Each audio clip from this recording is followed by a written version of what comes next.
In 1985, you praised the Sandinista government and you said that Daniel Ortega was an impressive guy. This is what you said about Fidel Castro. Let's listen.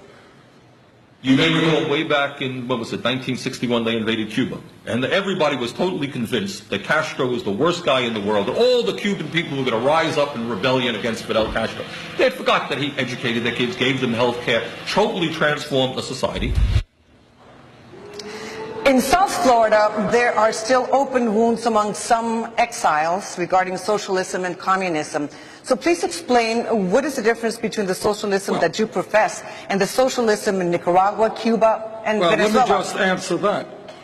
What that was about was saying that the United States was wrong to try to invade Cuba, that the United States was wrong trying to support people to overthrow the Nicaraguan government, that the United States was wrong trying to overthrow in 1954 the government, democratically elected government of Guatemala. Throughout the history of our relationship with Latin America, we've operated under the so-called Monroe Doctrine.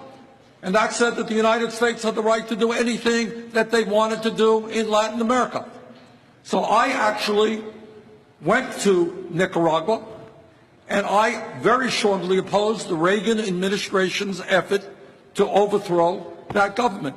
And I strongly opposed earlier Henry Kissinger and to overthrow the government of Salvador Allende in Chile.